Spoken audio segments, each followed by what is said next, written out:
Hello, Mark. Corey with Creative Habitats, going over my ideas with you for how we can improve your landscape. So I wanted to start with the front just because as people come down the driveway, this is the first thing they're going to see. And there's a lot in here that I see that just doesn't quite work. Most of it is the pampas grass. This just gets way too big. It's way too sloppy. So what I recommend doing is definitely taking out the pampas grass. I like the loropetalum, but a lot of the rest of this, I don't see this is adding to what you see when you pull up at the front. So let me show you what my ideas look like. Here we go. So I've went ahead and let your crepe myrtles grow out. Here's the loropetalum, and I've added a hedgerow of loropetalum in the back. This is a hedgerow of just basic dwarf yaupon, trying to keep some clean lines through here. But then I've added in some color. This is Peruvian daffodil, and I'll show you what these look like here in a second. Lantana, and then probably some sort of a salvia or purple coneflower in these spots. In this spot, another touch of shrub color, whether that be Itea or butterfly bush. So let's zoom in on this area. This is the Peruvian daffodil, and let me detail a couple of these other plants. This is what Peruvian daffodil looks like when it's in bloom, which is right now, I want to say, in some places. Even when it's not in bloom, the foliage of it is very, very attractive. I've used this in a number of my landscapes, and golly, this has persisted for well over 10 or 15 years in a lot of my landscapes, so it's been very popular. I put in lantana, lot of color for you. I would do a lower variety of lantana in there, and then other color would be something like a purple coneflower or a salvia. So moving to these areas right here, two suggested plants here. One of them would be a lower, smaller butterfly bush, and the other one would be Itea. But one way or another, these are deciduous, but they add a lot of color throughout the summer. All right, now for the bigger show. What do we see from the lake side? One of the things that you detailed was the difficulty of going up and down these steps. So as an alternative route, what I recommend doing is doing a longer, more gently sloping pathway that comes down through here and then ends up at this point. So I walk this area.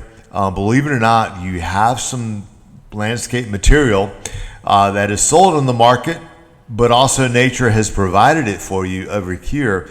That can be very, very attractive. But pathway would come up through here and then intersect this area through here. Then the rest of it, we ripped out what's in here, ripped all these guys out because these are they're just messy.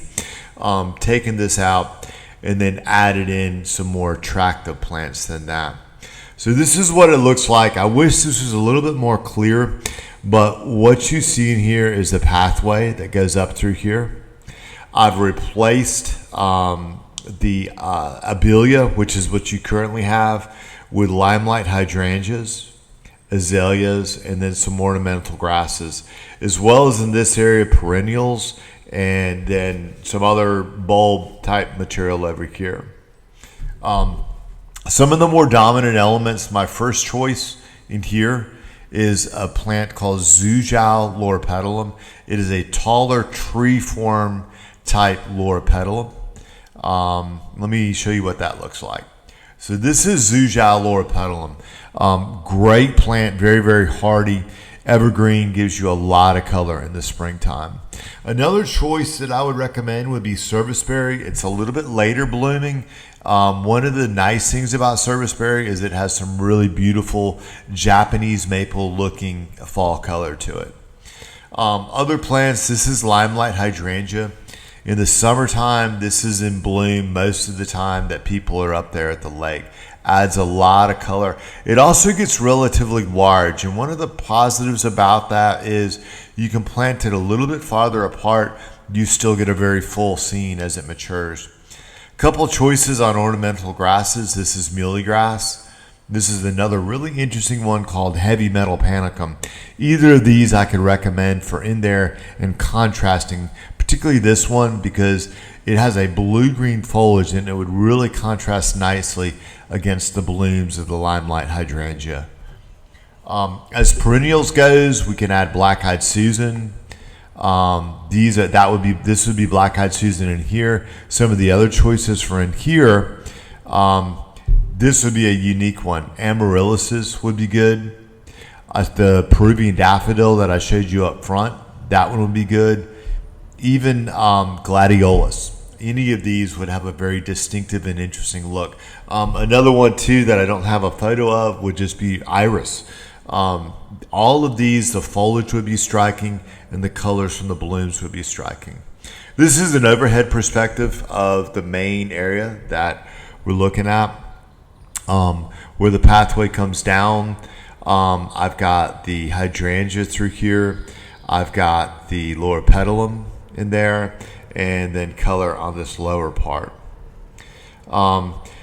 Lighting, another way that we could really make this very, very interesting is adding uplighting on the loropetalum. I've got loropetalum over here. I've got loropetalum over here, and then I would probably do about 3 uplights on this major oak tree. Also on the pathway, I would do path lights through here, and then I might even place a couple of them in amongst these perennials just to give a little bit of balance and sort of mystique to having these lit up here. And again, these are the loropetalum and these are the perennials that we would have in there.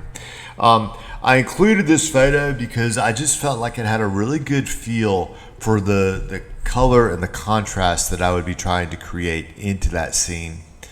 So one other observation I made, this is going back to the front of the house where this is just a really weedy area. I would recommend dedicating some time to doing cleanup in this, some pruning in this, definitely some fertilization, and trying to get this area look a lot nicer.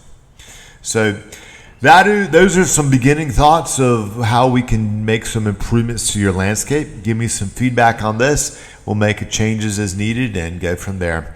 Thank you so much, Corey with Creative Habitats Landscape.